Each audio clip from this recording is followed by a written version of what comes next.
मेरे इस चैनल में आपका स्वागत है। इस वीडियो में हम 28 साइज के कटर ब्लाउज की कटिंग देखेंगे। तो सबसे पहले हम इस ब्लाउज का नाप देखेंगे। लंबाई है वो 11.5 इंच, चेस्ट है 28 इंच, कमर है 26 इंच, शोल्डर है 4.5 इंच, आर्म होल है 4.5 इंच, फ्रंट नेक है। पहले हम 11.5 और इसमें 1.5 इंच प्लस करके 13 इंच पर निशान लगाएंगे लंबाई का। इस तरह से के बाद हम शोल्डर नापेंगे। तो ये डीप नेक ब्लाउज है, इसलिए शोल्डर हमें सिर्फ 4.5 इंच लेना है। इस तरह से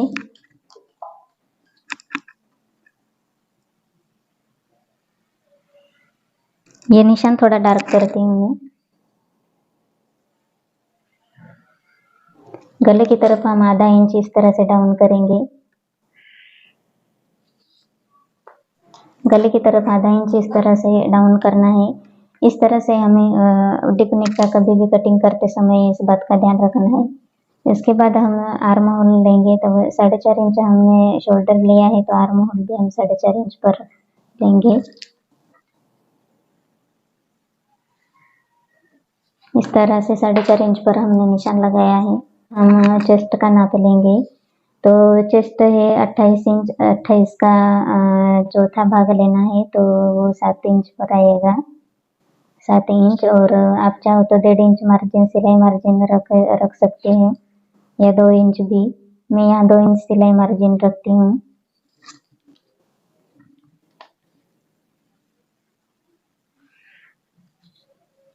इस तरह से चेस्ट का नाप हो गया। इसके बाद हम गले का नाप लेंगे। तो गला में यहाँ सिर्फ 1.25 इंच रखूंगी। तो डीप नेक होता है तो गला फैलता है, इसलिए चौड़ाई इसकी कम रखनी है। इस तरह से मैं ये आगे के गले का नाप लेती हूँ। तो वो 5 इंच रखूंगी मैं। और यहाँ पर मैं 2 इंच पर निशान लगाऊंगी। इस तरह से यहाँ एक बॉक्स तैयार कर लेना है।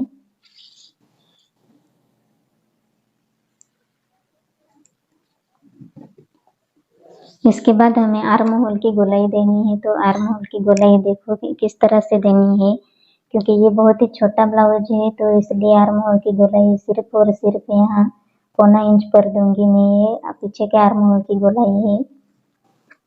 तो इस तरह से इसे राउंड शेप देना है।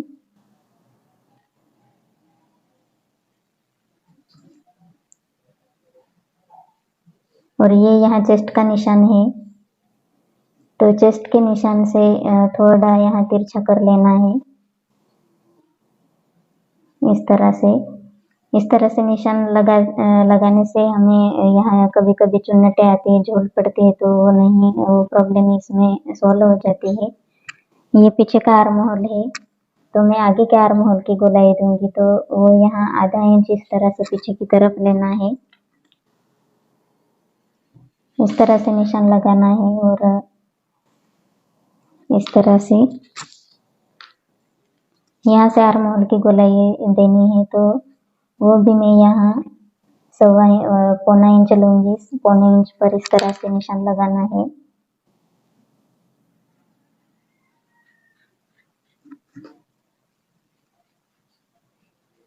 इस तरह से आर्म होल की गोलाई देनी है। 26 इंच कमर है, तो उसका 4th पार्ट लेंगे हम यहाँ। तो वो आएगा 6.5 इंच पर। कमर 6.5 इंच है, इसमें 1 इंच टक्स के लिए और 2 इंच सिलाई मार्जिन रखूंगी मैं इस तरह से। और ये यहाँ स्ट्रेट लाइन से इस तरह से जोड़ लेना है।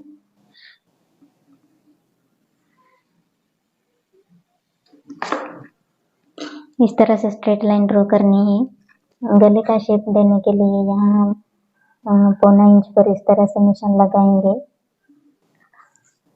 और यहाँ पर इस तरह से गोलाई देंगे। इस तरह से गले का शेप देना है। इसके बाद हम यहाँ बेल्ट नापेंगे।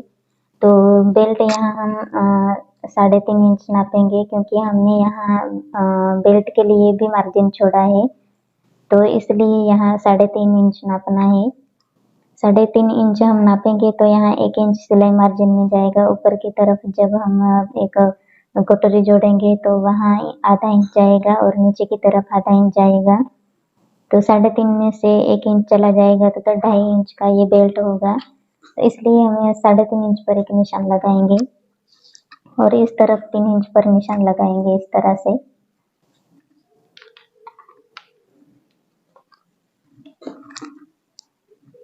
देखो इस तरह से हम ये लाइन ड्रॉ कर लेंगे। इस तरह से तिरछी लाइन ड्रॉ कर लेंगे। उसके बाद आप चाहो तो इस तरह से आप शेप दे सकते हो।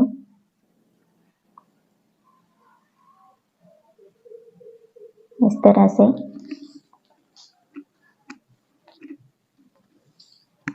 इस ब्लाउज की जो कटोरी है वो कटोरी हम यहाँ 4.25 इंच की रखेंगे।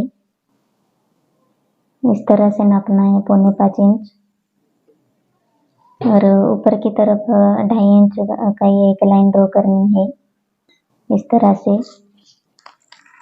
और यहाँ पर हमें 1 इंच या 1.25 इंच पर एक निशान लगाना। इस तरह से इस कोने से नापना है तो यहाँ 1.5 इंच पर निशान लगाना है इस तरह से। और देखो कटोरी का शेप कितना अच्छा आएगा।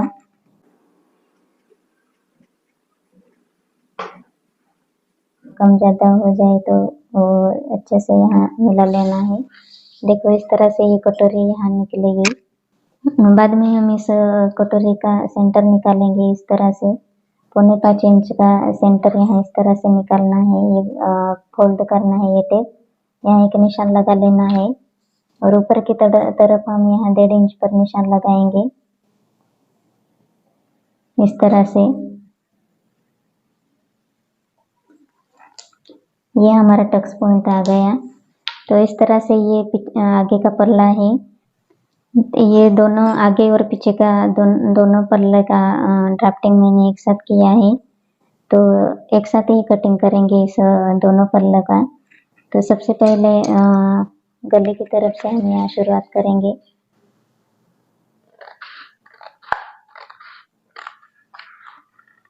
इस तरह से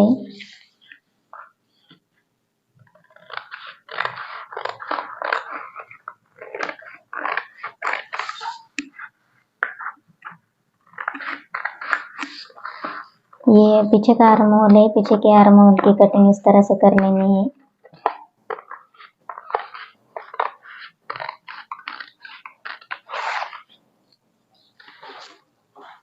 तो आप देख सकते हैं दोनों पल्ले एक साथ ही कटिंग हो चुके हैं। तो अब हम इसे दोनों पल्ले को अलग कर लेंगे। आप चाहे तो फोल्ड करते समय ही आप खुले वाले साइड ही वो इस तरफ रख सकते हैं आगे की तरफ। लेकिन मैंने ये बंद साइड अपनी तरफ रखी थी तो ये थोड़ा इस तरह से कटिंग कर लेना है इस तरह से।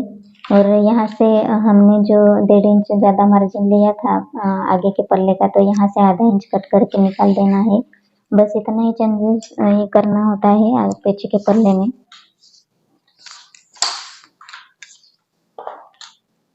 देखो इस तरह से आधा इंच यहाँ निशान लगाना है। आधा इंच पर एक लाइन ड्रॉ करनी है और कट कर देना है यहाँ इस तरह से। तो हमारा पीछे का पल्ला एकदम परफेक्ट हो गया है इस तरह से। हम इसे इस तरह से कट करके निकाल देंगे।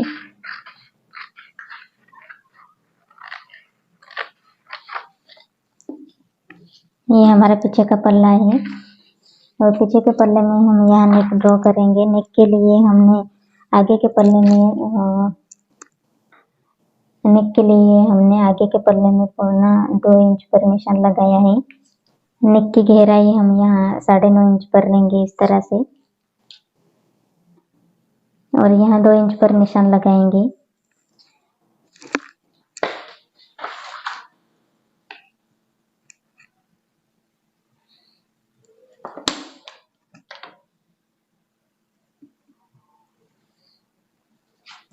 पौना इंच पर एक निशान लगाकर यहाँ सिर्फ इतनी गोलाई देनी है। यहाँ 2 इंच हमने सिलाई मार्जिन लिया है। यहाँ ये इंची टेप इस तरह से फोल्ड करके यहाँ सेंटर पे एक लाइन ड्रॉ करनी है और टक्स हमने 1 इंच का लिया है तो दोनों तरफ आधे-आधे इंच पर ये निशान लगाएंगे और ऊपर की तरफ हमें यहाँ जो गला है तो गले के थोड़ा सा ऊपर टक्स चला जाएगा तो भी ठीक बैठता है, ये कुछ प्रॉब्लम नहीं आती इसमें। तो इस तरह से हम इस तरह से टक्स देना होता है पीछे के पल्ले में। तो इस तरह से गला कट करेंगे हम।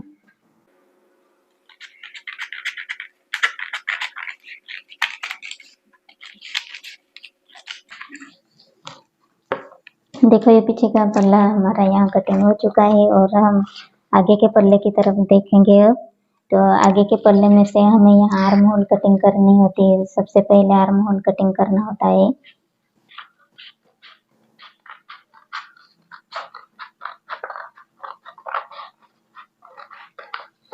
इस तरह से ये पीछे के पल्ले का आर्म होल कटिंग हो गया है। अभी ये आगे के पल्ले का आर्म होल है। तो अब हम ये बेल्ट कटिंग करेंगे। तो इस तरह से आप शेप में कटिंग करना चाहो तो कर सकते हैं। आप अगर नहीं सीख रहे हो तो स्ट्रेट कटिंग करेंगे तो भी चलेगा, क्योंकि ये ब्लाउज अच्छा ही बैठता है। तो इसमें कुछ प्रॉब्लम नहीं आती, शेप देना ही है, ऐसा कुछ नहीं होता। तो देखिए ये कटोरी का शेप हमने दिया है तो यहाँ गले की तरफ यहाँ इस तरह से अटैच होगा ये। अब देखो हम सबसे पहले गला कटिंग करेंगे।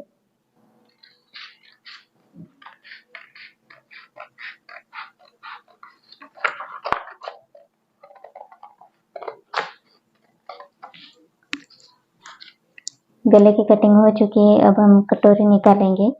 तो कटोरी काटने के लिए भी आप इस तरह से अच्छे से यहाँ शेप देकर कटिंग करना है।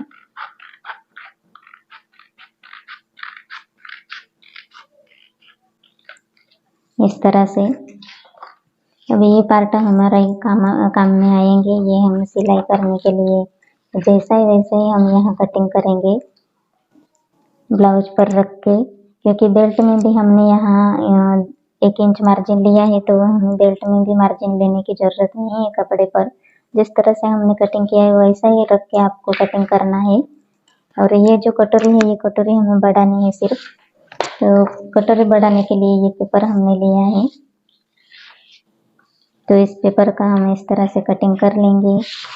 देखिए चारों तरफ हमें कटोरी का लिए जो मार्जिन होता है वो लेना पड़ता है, इसलिए पेपर थोड़ा बड़ा ही लीजिएगा इस तरह से। और देखो इस तरह से हमें कटोरी रखनी है और ये कटोरी जैसी वैसी हमें यहाँ ड्रॉ कर लेनी है। देखो इस तरह से ये गले की तरफ हम इस तरह से ड्रॉ करेंगे।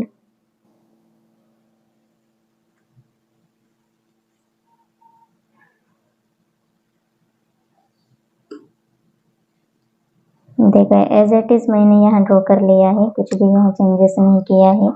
चेंजेस करना है वो हम आगे अब चेंजेस करेंगे इस कटोरी में। देखो इस तरह से हमने ये ड्रॉ कर लिया है और ये टक्स के लिए यहाँ इस तरह से निशान लगा लेना है। सेंटर में बढ़ाना है वो सिर्फ 1 इंच बढ़ाना है और इस तरफ भी हम यहाँ 1 इंच ही बढ़ाएंगे इस तरह से।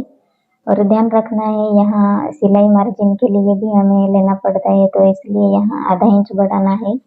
और ऊपर की तरफ भी यहाँ सिलाई मार्जिन लगता है, इसलिए यहाँ भी आधा इंच बढ़ाएंगे। और नीचे की तरफ हम यहाँ 1.5 इंच बढ़ाएंगे इस तरह से 1.5 इंच और ऊपर की तरफ 1.5 इंच इस तरह से, ये हमें ध्यान रखना है। अब हम ये दोनों पॉइंट है ये इस तरह से स्ट्रेट लाइन में हमें यहाँ जोड़ देना है। इस तरह स्ट्रेट लाइन में हमें यहाँ जोड़ना है। देखो ये नीचे की तरफ थोड़ा बहुत चला जाएगा तो उसमें कुछ प्रॉब्लम नहीं आती। और ये 1.5 इंच का जो हमने यहाँ निशान लगाए वहाँ इस तरह से जोड़ना है इस तरह से।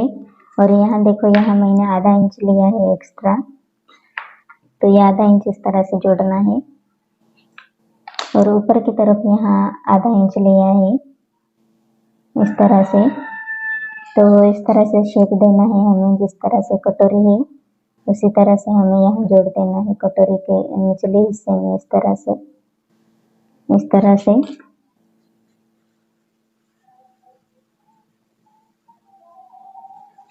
देखो इस तरह से ये कटोरी ड्रॉ हो चुकी है। देखो कितनी अच्छी कटोरी आई है हमारी। और टक्स हम यहाँ लेंगे तो यहाँ सिर्फ 1-1 इंच का टक्स लेंगे, इस तरह से 1 इंच का। जब हम सिलाई करेंगे तो 1 इंच सिर्फ यहाँ लेकर सिलाई करनी है। देखो इस तरह से ये टक्स आएगा।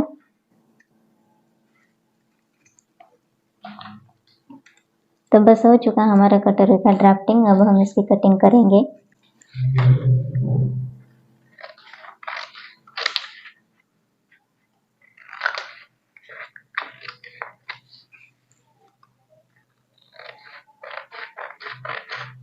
जैसा ही वैसा ही आपको कपड़े पर रख के कटिंग करना है। इसमें कुछ भी चेंजेस नहीं करना है। हमने सब मार्जिन पहले से ही लिए है और कटिंग किया है, तो कुछ भी आपको यहाँ चेंजेस करने की ज़रूरत नहीं है। और कुछ प्रॉब्लम होता है आप कमेंट करके हमें बता सकते हो। स्लीव्स की कटिंग करने के लिए सबसे पहले हम पीछे का आर्म होल की गोलाई नापेंगे।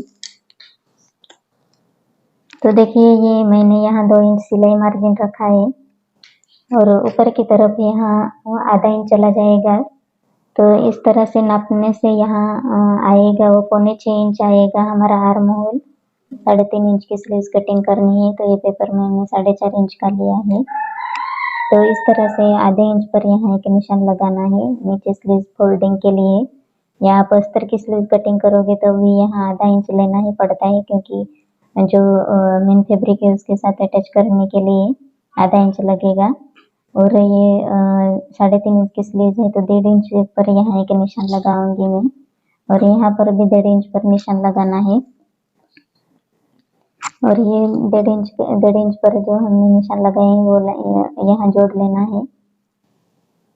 इस तरह से लाइन ड्रॉ कर लेनी है और नीचे की तरफ आधे इंच पर एक लाइन ड्रॉ कर लेनी है, इस तरह से।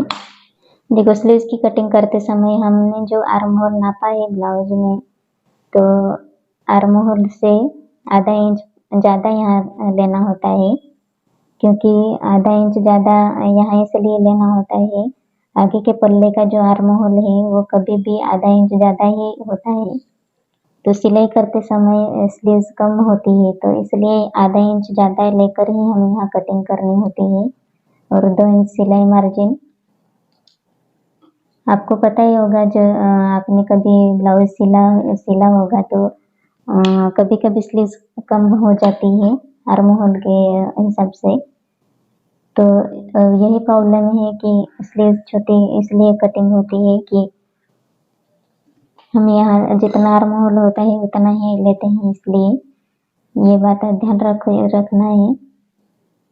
तो मोरी है हमारी यहाँ 4 इंच, इस तरह से जोड़ देना है। और 2 इंच यहाँ भी सिलाई मार्जिन लेना है, इस तरह से। और ये फोल्डिंग के लिए इस तरह से तिरछा यहाँ लाइन ड्रॉ कर लेनी है। और देखिए यहाँ इस तरह से शेप देना है। कभी भी कटिंग करते समय थोड़ा बहुत कपड़ा ज़्यादा हो जाए तो हम कट करके निकाल सकते हैं, लेकिन कम पड़ जाए तो फिर बहुत प्रॉब्लम होती है। इसलिए स्लीव्स की कटिंग करते समय आधा इंच ज़्यादा ही लेकर कटिंग कीजिएगा। ये ऊपर का जो आर्म होल है पीछे की तरफ अटैच होगा, और इस तरह से थोड़ा डाउन करके आर्म होल का निशान लगाना है। ये नीचे की तरफ आगे की तरफ का आर्म होल है। तो देखिए ये जो मैंने लाइन ड्रॉ की है इस पर से ही मैंने यहाँ आर्म होल डाउन वाला आर्म होल ड्रॉ किया है। ये आगे का आर्म होल है।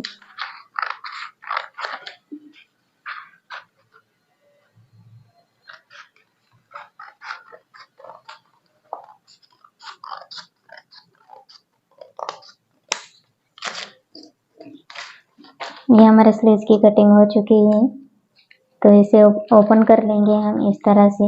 और ये आगे का आर्म होल है, इसकी कटिंग करेंगे। ये स्ट्रेट होगा तो भी चलेगा, इतना शेप देने की कुछ ज़रूरत नहीं है इसमें, क्योंकि सिलते समय बराबर आएगा। देखो ये कितने अच्छे से यहाँ शेप दिखता है। तो इसी तरह से ये स्लीव्स की कटिंग भी हो चुकी है। आप भी इस तरह से कटिंग करके देखिएगा। ये पेपर आप ब्लाउज पर रख के कटिंग करोगे तो जैसा है वैसा ही आपको कटिंग करना है, इसमें कुछ भी चेंजेस करने की ज़रूरत नहीं है। तो कटिंग करके देखिएगा, सिल के देखिएगा और किस तरह से आपका ब्लाउज आता है वो मुझे कमेंट करके बताइएगा। और मैं आगे सब नाप के कटोरी ब्लाउज का कटिंग डालने वाली हूँ, तो मेरे चैनल को सब्सक्राइब कर लीजिएगा और बेल बटन को दबाइएगा क्योंकि आने वाले वीडियो की नोटिफिकेशन आपको हमेशा मिलते रहे और सपोर्ट कीजिए मुझे। Thank you.